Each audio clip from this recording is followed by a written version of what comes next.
여러분 안녕하십니까? 한 주간의 교계 뉴스와 함께하는 C채널 리포트입니다. 먼저 첫 소식부터 전해드립니다. 한국장로교총연합회가 제8회 장로교회 날을 개최했습니다. 23개 회원교단 소속 4,000명의 교역자와 성도들은 진정한 회개와 연합을 통해 복음 통일이 이루어질 수 있게 해달라고 뜨겁게 기도했습니다. 김효정 기자의 보도입니다. 대한예수교장로회 통합과 합동, 기장 등 한국장로교 총연합회 소속 교단을 상징하는 깃발과 함께 교단장들이 입장하고 백남선 대회장의 개회선언으로 제8회 장로교회 날 행사에 본격 막이 올랐습니다. 23개 교단의 4천여 명의 목회자와 성도들은 100회 총회의 감사와 회개, 하나됨을 위해 국가와 교회의 개혁을 위해 복음 통일을 위해 뜨겁게 기도했습니다.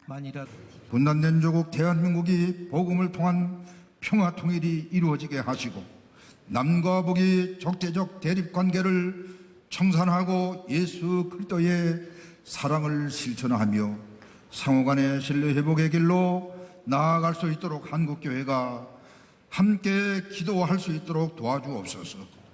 설교를 전한 대한예수교장로회 합동 박무용 총회장은 장로교의 정신은 오직 성경을 기준으로 한 천국신앙으로 살아가는 것이라며 통일을 위해 헌신하고 세상에 소망을 주는 교회가 돼야 한다고 말했습니다. 우리는 성경만이 유일한 삶의 표준을 믿고 말씀 중심으로 순교적 신앙으로 오늘을 준비하는 우리 장로교인들 되시기를 주님 이름으로 축원합니다. 한편 대한예수교장로회 통합 최영남 총회장의 집례로 진행된 성찬식에서는 주의 몸된 교회를 분열시킨 과거의 죄를 회개하고 하나 되기를 선언하는 뜻깊은 시간도 마련됐습니다. 이어 한국교회 5,000기도단 출범을 통해 탈북민을 지원하고 통일시대 미래 인재를 양성하는 등의 다양한 사역을 함께 해가기로 결의했습니다. 한국장로교회 정체성 회복과 장로교회 연합과 일치를 목적으로 1981년 창립된 후 현재 23개 장로교단이 가입돼 활동하고 있는 한국장로교 총연합회. 2009년부터 장칼뱅의 탄생일인 7월 11일 장로교회 날로 제정해 연합예배를 드리고 있으며 내년 종교개혁 500주년을 앞두고 더 큰 차원에서의 한화됨을 목표로 장로교단뿐 아니라 지역 협력 사업을 더욱 확대해 나갈 예정입니다. C채널 뉴스 김효정입니다. 선교 100주년을 맞은 대한예수교장로회 통합총회가 미래 선교지형 변화를 예측하고 대안을 제시하는 자리를 마련했습니다. 사역의 전문화와 에큐메니컬 선교의 중요성이 강조됐습니다. 계속해서 김효정 기자입니다. 향후 예상되는 가장 큰 변화는 선교비와 파송 선교사 수 감소에 따른 어려움입니다. 발제자로 나선 부산 산성교회 허원구 목사는 출산율 변화 등으로 줄어든 한국의 교인 수는 선교 지원 감소를 초래하고 머지않아 유지 자체가 불가능한 선교지가 속출할 것이라고 내다봤습니다. 이에 따라 지역교회와 긴밀한 공조를 통해 후원이 줄어도 지속 가능한 선교로의 전환이 필요함을 언급했습니다. 한국교회의 지원으로만 이뤄지던 종전의 사역 형태에서 벗어나 사역지의 교회나 단체 등 조직 속에 들어가서 자신의 분야를 개척하고 그들의 지원을 받으며 선교를 이어나가야 한다는 것입니다. 이로 인해 타교단과 해외 선교단체, 선교지의 개교회 등과 연합하는 에큐메니칼 사역의 중요성이 더욱 강조될 것이라는 분석입니다. 또한 파송선교사의 고령화와 선교사 수 감소 현상에 주목하고 신학교의 선교 관련 학과를 늘리고 보다 전문적인 훈련을 통해 타겟이 분명한 사역 위주의 파송을 실시해야 한다고 말했습니다. 한 선교사가 이것저것 백화점식으로 전부 다 하는 그런 선교를 할 수가 없죠. 한 선교사가 한 가지 사역에 집중할 수 있는, 그래서 그 사역을 중심으로 가장 효과적인 일들을 진행할 수 있는 그런 식의 사역이 앞으로 전개돼야. 향후 관심을 받을 전문 분야로는 상담과 교육, 청소년 전도, 실버 사역 등이 실시됐습니다. 여기에 더해 전 세계적으로 번지고 있는 동성애 안수와 동성애자들의 결혼 주례 문제 등 선교의 위협으로 작용하고 있는 사회 변동에 따라 선교 신학을 새롭게 정립해야 할 필요가 있다고 말했습니다.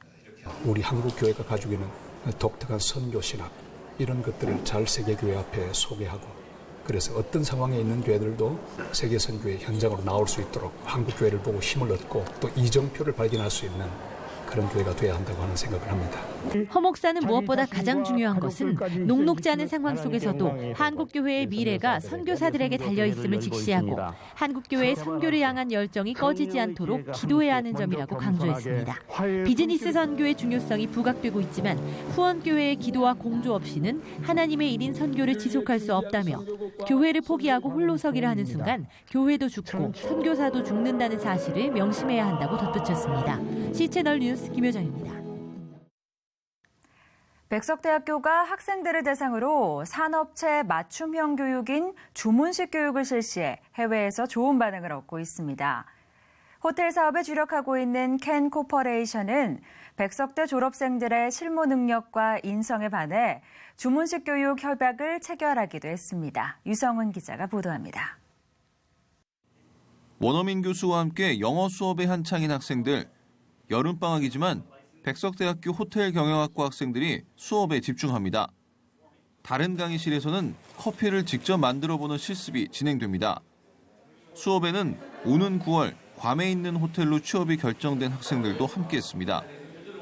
학생들은 그동안 레스토랑과 커피 등 호텔 시스템을 통해 실무 능력 특훈을 진행하고 원어민 강사의 지도로 외국어 능력을 최대한 끌어올렸습니다. 호텔 관련된 수업은 이제 정규 수업에서 하고 이 프로그램에서는 영어 수업이랑 이제 가서 실질적으로 할 수 있는 오페라 시스템이나 뭐 이런 실무적인 것들을 배웠고 백석대는 대학과 산업체가 협약을 통해 맞춤형 교육을 하고 교육을 이수한 학생들의 취업을 연계하는 모델인 주문식 교육으로 우수 인재를 확보하며 해외 취업의 길을 열고 있습니다. 종전의 대학 교육의 틀에서 벗어나서 산업체가 요구하는 그런 내용들을 대학의 교육과정에 반영을 하고 그런 교육과정 반영을 통해서 그 과정을 학생들이 이수하고 그 이수한 학생들을 산업체가 데려가는 그런 시스템입니다. 청년 실업률이 최고치를 기록하고 있는 이때 백석대의 주문식 교육과정 개설은 해외 취업이라는 새로운 돌파구가 되고 있습니다. 해외 취업에 성공한 학생들은 꿈을 갖고 계속 도전한다면 좋은 결과가 있을 것이라고 강조했습니다. 이런 해외 인턴이나 다양한 경험을 통해서 다시 한국에 와서 일을 한다면 좀 더 용기를 갖고 자신감을 가질 수 있을 것 같고요. 그렇게 좌절하시지 말고 뭐든지 도전할 수 있는 용기만 있으시다면 다 성공할 수 있을 것 같습니다. 괌과 사이판, 일본 등에서 12개 브랜드 28개 호텔을 운영하는 켄 코퍼레이션은 해당 그룹계열 호텔에 취업한 백석대 졸업생들의 능력에 반해 결국 맞춤형 채용을 위한 주문식 교육 협약을 체결했습니다. 특히 켄 코퍼레이션은 앞으로의 호텔 산업은 아시아가 중심이 될 것이라며 이번 협약을 통해 백석대 학생들이 그 역할을 해주길 기대한다고 밝혔습니다.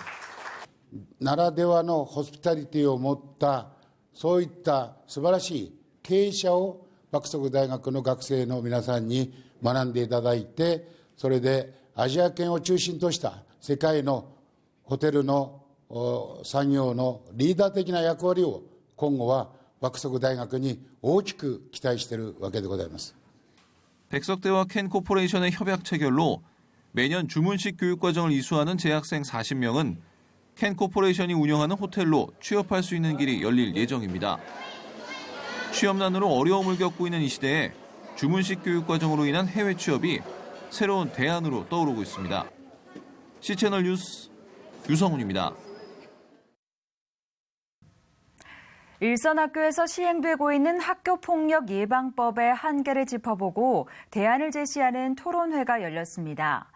처벌 대신 회복과 치료를 강조하는 내용의 법 개정이 제안됐습니다. 김효정 기자입니다. 지난 13일 학교폭력 예방법 개정 토론회가 열린 국회의원 회관. 민주사회를 위한 변호사 모임 교육위원회 탁경국 변호사는 학교폭력의 개념이 일상적으로 발생할 수 있는 사소한 다툼까지를 모두 포함하게 되면서 교사의 재량권과 회복 기회가 줄어들었다고 주장했습니다. 또 의심사항이 발생할 때마다 학부모와 교사 등으로 이루어진 자치위원회가 열리고 피해자와 가해자뿐 아니라 목격자 등의 진술 확보까지 해야 하는 일선 교사들은 업무 과다를 호소하고 있다고 덧붙였습니다. 이럼에도 학교폭력 관련 민사소송 건수는 오히려 늘고 있으며 학교를 상대로 행정심판을 제기하거나 거액의 합의금으로 문제 해결을 시도하는 부작용까지 발생한다고 지적했습니다. 법이 조그만 학교 폭력에 대해서까지도 다 처벌을 하는 식으로 돼 있어서 여기에 불복하는 소송이 굉장히 늘어나고 이 소송으로 인해서 학교도 부담스럽고 학부모들도 고통스럽고 이제 이런 현상이 좀 바뀌어야 된다. 이어 발제자로 나선 좋은교사운동 박수경 교사는 회복을 위한 화해 프로세스를 학교폭력 예방법 분쟁 조정 조항에 추가하자고 제안했습니다. 또 학교폭력의 근본 해결을 위해 경찰에 대한 의존도를 줄이고 교회와 민간 등과의 협력을 늘려야 한다고 강조했습니다. 학교선을 넘어선 아주 심각한 사안 이런 것들은 오히려 중립적인 어떤 지역사회 단체가 함께 협력해 주는 것이 맞다고 생각해요. 예, 그래서 그것을 위해서 특별히 이제 교회가 화해 사역을 할 수 있다면 정말 좋을 것 같아요. 한편 발제 이후 진행된 토론회에서 참가자들은 학교와 학생 모두의 진정한 회복을 위해 끊임없이 노력해야 한다는 데 의견을 같이 했습니다. C채널 뉴스 김효정입니다. 이어서 그 밖의 교계 소식 전해드립니다. 사랑의 교회가 주관하고 2016 기독교 사회복지 엑스포가 주최하며 서초구가 후원하는 KBS 교향악단 초청 사랑나눔 콘서트가 지난 10일 사랑의 교회에서 개최됐습니다. KBS 교향악단의 연주, 지휘자 강석희, 테너 김동원 등 국내 정상급 성악가와 연주자들의 협연으로 로시니의 세비야의 이발사, 사라사테의 카르멘 환상곡 등 국내 팬들에게도 친숙한 오페라 곡들이 연주됐습니다. 오는 10월 15일부터 시작될 2016 디아코니아 코리아를 준비하며 열린 이번 음악회 수익금은 시리아 난민과 IT, 에콰도르 지진 피해 이재민 등을 위해 사용될 예정입니다. 전국 17개 광역시도 기독교연합회 대표자들이 지난 7일 한국기독교 총연합회와 한국교회연합을 방문해 두 기관의 단일화를 촉구했습니다. 경기도 기독교 총연합회, 부산 기독교 총연합회 등 각 지역교회를 대표하는 대표회장과 사무총장들은 종교인 과세와 동성애, 이슬람 등의 문제를 해결하는 데 있어 한국교회를 대표하는 기관이 나뉘어져 있는 것은 큰 걸림돌이라며 두 기관이 하나가 되기를 간절히 열망한다고 밝혔습니다. 한기총 이영훈 대표회장은 기득권을 내려놓고 양기관 통합에 적극 협조하겠다며 연내 통합을 목표로 논쟁의 여지가 있는 조건들은 추후 논의를 통해 해결하겠다는 의지를 밝혔습니다. 한편 한교연은 조일래 대표회장의 해외 일정으로 대표 면담이 이루어지지는 못했지만 한교연 관계자들은 통합에 대한 명제는 분명히 서 있다며 오늘의 의견을 잘 수렴해 전달하겠다고 말했습니다. 대한예수교장로회 합동총회가 지난 12일 총회회관에서 총회 2단 사이비 대책 법률자문단 출범 감사 예배를 드렸습니다. 이날 예배에서는 총회장 박무용 목사가 설교를, 증경총회장 서기행 목사가 축도했으며 김승규, 곽종훈, 고영일, 박기준, 박사무엘 변호사 등 12명의 법률자문단 변호사들에게 위촉패가 수여됐습니다. 예장합동의 2단 사이비 대책 법률자문단 출범은 100회 총회 결의에 따른 것으로 향후 총회 차원에서 2단들의 고소고발과 집단 시위에 대해 전문적인 자문을 하며 언론과 인터넷을 통한 공격에 대처하는 등의 역할을 담당할 예정입니다. 이번에는 나라 밖 소식입니다. 파키스탄은 기독교 박해가 흔하게 일어날 정도로 기독교인들에게는 매우 위험한 나라로 꼽히는데요. 신성모독죄로 목숨을 잃거나 감옥에 갇히는 기독교인들이 증가하고 있습니다. 감옥에 갇힌 어머니를 위해 믿음으로 기도하며 신앙을 지켜가고 있는 자매가 있는데요. 아시아 비비 가족의 이야기 지금부터 전해드립니다. It's been more than 2,500 days since Isham Bibi or her sister Isha has spent time shopping or cooking a meal with their mother Asia. They still hope one day to return to a normal family life. I have strong faith, and I believe that my mother will be out of jail soon. We first met the sisters and their father Ashik Masih in 2011 as they played a popular Pakistani board game. As they attempted to carry on life, wife and mother Asia Bibi sat alone in a prison cell. She faced death by hanging, charged with blasphemy against the Muslim prophet Muhammad. Little did they realize that in 2016, they'd still be waiting for a family. Isham and Isha visit Asia regularly, but they cannot reach beyond the narrow, restrictive prison bars to hug or even touch their mother. My mother's faith in God is still strong. 2 months ago when I saw her, she was in good health. She told me that we must pray, and I told my mother that she must pray as well. Prayer is very important to us. Islamic extremists have also threatened their family, forcing them to change their housing. That makes it difficult for the girls to socialize and maintain lasting relationships. It is very hard to move from place to place. It has a very bad effect on our lives. So far, attempts to win Asia's release have been thwarted. About a year ago, the nation's highest court questioned the evidence against her and overturned her death sentence. The court ordered a reinvestigation, but further action has been delayed. What are the chances of that passing? All Pakistani government, previously and present, this is not possible.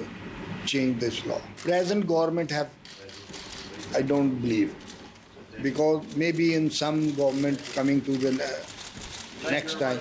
In the meantime, more Christians like Asia Bibi will face false accusations of blasphemy and the likelihood of wasting away in prison. And more daughters, like Isha and Isham, will grow up without their mother's loving embrace. I'm always praying that God will release my mother from jail so our family can be reunited and she can live a peaceful life. American young people, please keep praying for me, my family, and mother, that God will help us resume our family life. Gary Lane, CBN News, Lahore, Pakistan. 우리가 드리는 예배에는 보이지 않는 수고의 손길들이 참 많죠. 그중에서도 음향 시스템은 말씀과 찬양이 우리에게 잘 전달되도록 돕는 중요한 요소인데요. 교회 음향을 책임지는 엔지니어들에게 도움이 될 만한 책이 출간됐습니다. 음향의 이론과 실물을 꼼꼼히 분석해주며 소홀해지기 쉬운 예배자의 모습까지 되찾을 수 있는 교회 음향을 위한 음향 시스템 입문, 지금부터 제가 소개해드리겠습니다. 지난 주일, 여러분은 어떤 자리에서 예배를 드리셨나요? 매주일마다 우리는 각자의 자리에서 하나님을 만나고 예배를 드리는데요. 오늘은 예배의 가장 뒷자리, 보이지 않는 곳에서 묵묵히 자리를 지키고 있는 이들에 대해 이야기를 해보려고 합니다. 바로 예배의 소리를 담당하는 교회 음향 엔지니어들의 이야기입니다. 안녕하세요. 저는 교회 음향 사역을 하고 있는 박경배 집사라고 합니다. 반갑습니다.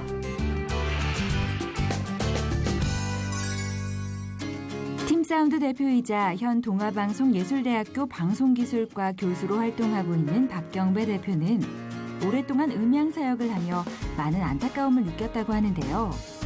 반드시 필요하지만 가장 소홀하기 쉬운 자리이자 역할인 음향에 대해 좀 더 전문적인 지식을 전하고 음향 엔지니어들에게 단순한 테크니션이 아닌 예배자로서의 마인드를 전하기 위해 교회 음향의 모든 것을 담은 책을 출간했다고 합니다. 교회 음향을 위한 음향 시스템 입문이라는 책을 썼는데요. 교회 음향이라는 게 사실은 그 방송 엔지니어도 필요하지만 뭐 예배 사역자, 찬양팀, 또 여러 그 관리하시는 집사님까지 이르러서 모두가 필요한 분야인데 그 분야가 특정 사람만 알게 되거나 잘 모르는 경우가 너무 많아서 뭐 잘 못 사용하거나 좀 속거나 이런 경우들이 많이 생겨서 그런 책들을 이번에 좀 집필하겠다 생각이 들어서 뭐 몇 년간 준비를 해서 이제 책을 썼네요. 예. 교회 음향을 위한 음향 시스템 입문은 총 8장에 걸쳐 음향에 대한 모든 것을 소개 설명하고 있는데요. 소리가 무엇인지, 교회 음향이란 무엇인지에서부터 시작해 마이크 사용 방법, 콘솔, 스피커, 방송실 안전 매뉴얼까지 교회에서 예배를 드리다가 혹은 프로그램을 진행하다가 우리가 한 번쯤 허둥지둥 고민해봤을 음향 전반에 대한 것을 차근차근 풀어내고 있습니다. 예배 사역에 있어서 사실은 그냥 그 언어만 전달할 때는 뭐 언어 전달력이 사실은 그 7%밖에 안 된다고 하더라고요. 실제로 이제 여러 가지 외적 요소들이 미디어를 통한 전달 요소들이 큰 건데 그 방송들이 사실은 이제 좀 더 교회가 성장되면서 전달할 수 있는 과정들이 너무 그 전문가가 없어진 거예요. 교회에서 반주를 한다, 피아노 반주를 한다고 하면 최소한 3년 정도는 뭐 바이엘부터 시작해서 공부를 해야지 반주할 수 있는 정도 되는데 교회에서 음향을 담당하는 사람은 전산, 뭐 컴퓨터 하니까 음향해라, 뭐 전기 하니까 음향해라 이런 식의 비전문가가 좀 유사 전문가이긴 하지만 비전문가가 이런 방송 사역을 하다 보니까 굉장한 스트레스 받게 되고 그 담임 목사님이나 찬양사역자들도 굉장히 힘들어하고 서로 간에 커뮤니케이션 안 되는 상황에서 서로 간에 갈등이 빚어지는 경우를 되게 많이 봤어요. 그래서 이 사역들은 서로에 대한 이해를 좀 돕고 서로에 대한 그 입장들을 좀 봐야 되겠다. 실제적으로도 방송 사역자들도 굉장한 상처가 있거든요. 그래서 교회 내에서 예배에 가장 상처를 받는 사람, 담임 목사님의 상처를 제일 많이 받는 사람이 방송실 안에 있다는 거죠. 그런 입장에서 그런 부분들 고찰해서 좀 책을 이렇게 좀 이번에 정리하게 됐어요. 무엇보다 눈에 띄는 것은 이 책에서 예배자의 마인드와 자세가 특히 강조되고 있다는 점입니다. 저자 박경배 대표는 음향 엔지니어이기 이전에 예배하는 엔지니어이기에 전문성을 바탕으로 최선의 결과를 하나님께 드리는 것만큼 또 중요한 것이 그 과정에서의 예배자로서의 자세라고 말합니다. 성실함에서부터 용어 사용, 책임감까지 음향 엔지니어들이 하나님 앞에 있는 사역자로 바로 설 수 있기를 권면하고 있는 거죠. 그 예배 사역에 있어서 엔지니어가 할 수 있는 역할들이 굉장히 넓을 수도 있다고 생각을 해요. 근데 이제 그냥 기사처럼 주고받는 것만 명령받는 하는 게 아니라 내가 예배를 주도적으로 이해하고 찬양을 이해하고 좀 예배 사역자와 협력할 수 있는 그런 사역자를 길러내는 것이 서로 간에 좋지 않을까. 성경적 입장에서 봤을 때도 그래서 본인들이 엔지니어라고 하면 뭐 컴퓨터라든가 뭐 전자기기 관련된 공부하는 것이 아니라 신학적 배경도 알고 음악적 배경도 알고 그래서 교회의 가장 핵심적인 멤버가 될 수 있도록 또 지치지 않도록 그분들을 격려하고 그분들한테 사역할 수 있는 컨텐츠라든가 교육 프로그램을 만들어내는 것이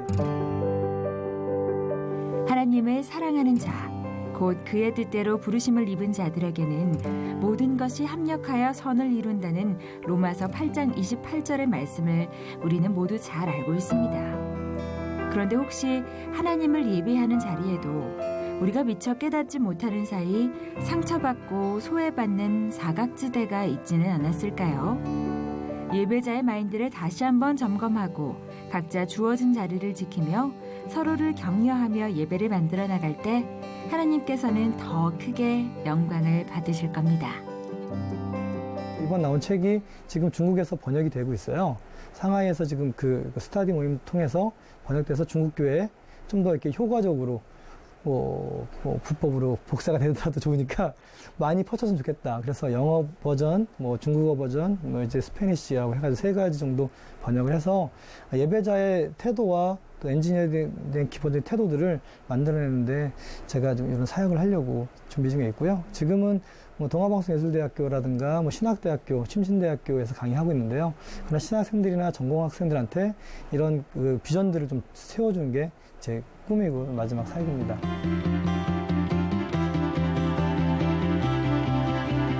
이름도 없이 빛도 없이 방송실에서 예배를 위해 땀 흘리는 교회 음향 엔지니어들. 그들은 예배하는 엔지니어요, 예배하는 방송실입니다. 박경배 대표의 교회 음향을 위한 음향 시스템 입문이었습니다.